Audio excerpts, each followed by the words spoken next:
Yeah, hello. It's been a while, just like it was last time that I said that it had been a while.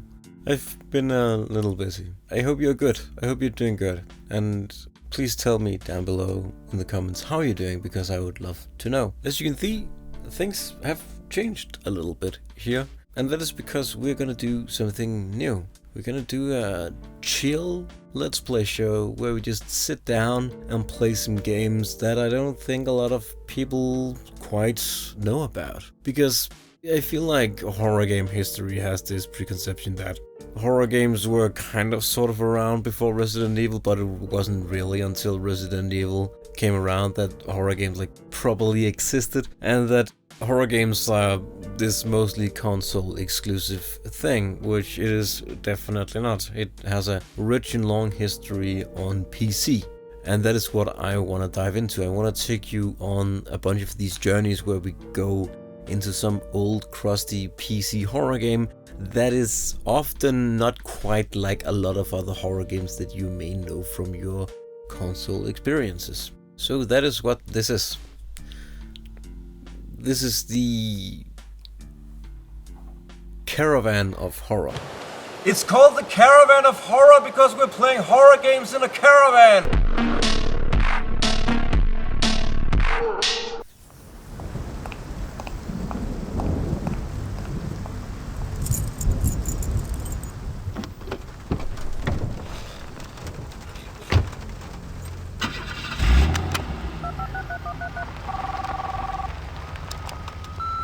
Hon, you're not gonna believe it.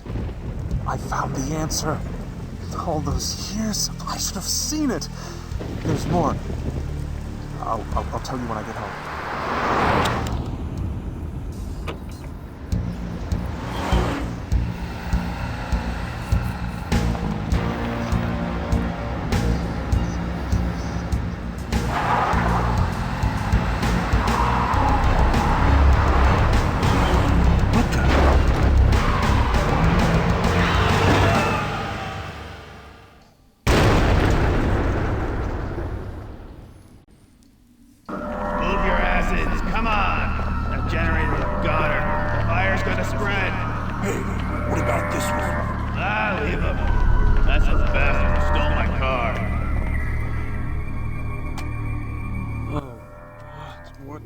What's happening?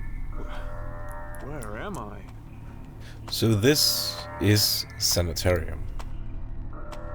As we saw in the opening, we were probably the guy in the car that just tried to escape. And now we're back in the Sanitarium.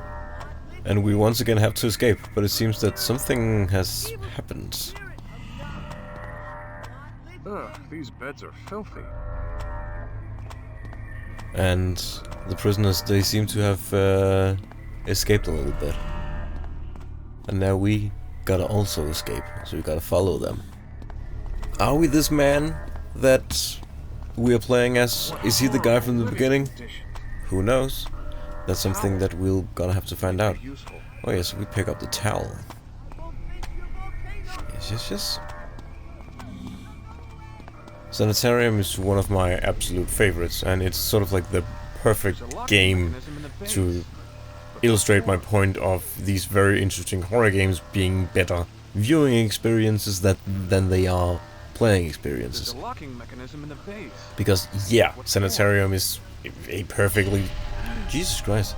Is a perfectly serviceable point-and-click adventure game, but it is a point-and-click adventure game from the 90s, and those are a little special, right?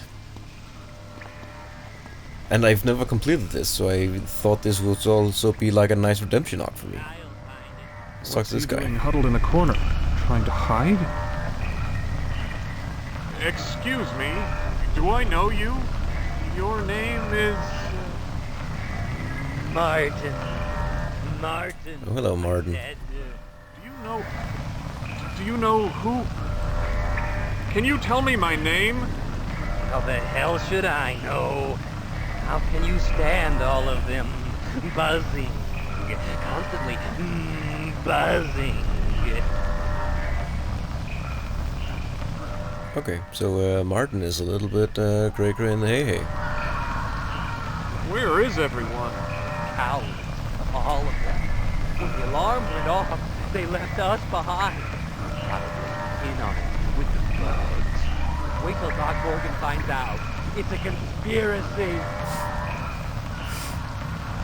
What is this place? Nut house. I absolutely love the voice acting in this. It looks so old. It has a certain artificial quality that makes it feel a little bit like theater, and I'm sure that it's just because of the incompetence of the voice actors, because usually voice actors in these kinds of games, they weren't actors, they were just members of the crew, and you know, those haven't really taken a lot of acting lessons. But in specifically a game like this, it works because it feels different in the same way that the voice acting in Silent Hill 2 does. So we have to chase this Dr. Morgan and have to chase this. How can I? A power cable. I better not touch it with my hands. And this is where I need to. Yeah, we need to go. Whee! This way. And this is where I have to admit that I actually cheated a little. Well, I didn't really cheat. I already filmed this Let's Play once, but the screen capture wasn't working, so I fucked it up and I had to record it again. But what this means is that you don't have to sit through 10 minutes of me figuring out that I had to go up to this point to use the towel to get on the wire to get across. And then I can click the button. Like some sort of control panel. Yes. Click it. Yeah, and that gives me access to this point. Oh, and there's also a guy. I forgot about the guy. Oh yeah, he's gone. Yeah. My God. It's funny, I remember this as just being a point-and-click game that was like sort of like a little bit spooky. But it is actually a full-blown psychological horror game. So we need to... Can we go in? Let's go in. Can I go in? God fuck, what are you doing? Oh yeah. This is what I mean, like it's a little bit awkward to navigate, right? What's wrong with this thing? The cables need to be plugged in before I can use the VCR. Hell yeah. And this is also another thing that's gonna be a bit of a problem. If you are a zoomer, you might not know how to plug these cables in, because, yeah. This is just like an analog console. But it's funny. Yes, there you go. And we play. Can you hear me? It's Dr. Morgan. Your delusions almost took the life from you this time. My face, it's in bandages. Where am I? Who am I? You must have thought you had somewhere important to go when you stole that car. Oh, no. You did a lot of damage to that face of yours in the crash. I'm sorry. I can't believe. No apologies. All we need is your best effort. And before you can give us that, you need some rest. Bruce, help our lad back to his room. Don't worry, son. We'll talk again soon. Help our lad? So does this not take place in the US? That short circuit opened the safe. Yes! Could be answers in here. How fortunate for me. It's open. A letter for Dr. Morgan from a Professor Cunningham. Something about an ancient key found here in the asylum. The key you describe must be very old indeed. I have found documentation that may link it to Aztec culture, though we'd have to examine the object carefully here at the Institute in order to confirm this theory. So the key is important. Escape. Memo from the Chief of Security. It gives some details about a patient escape, number 227. That must be... The memo says that the or West us. Wing is inadequately contained, and all of the patients have been transferred to the tower cells. Here! But where are they now? So there's supposed to be like a bunch of other prisoners. Not just like the few scattered remaining ones. A memo regarding the tower bridge.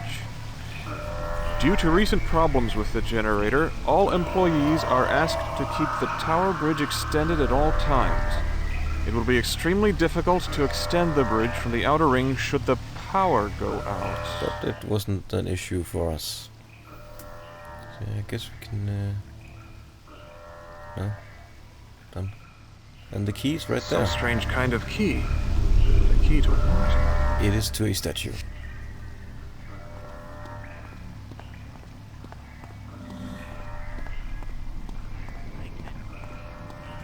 Shouldn't get too close to the edge. I'll try not to. Unlike that guy.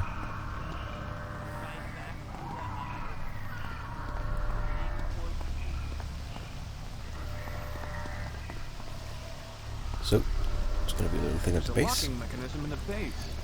But what for? What for indeed? It is for the key. We'll use it on the base.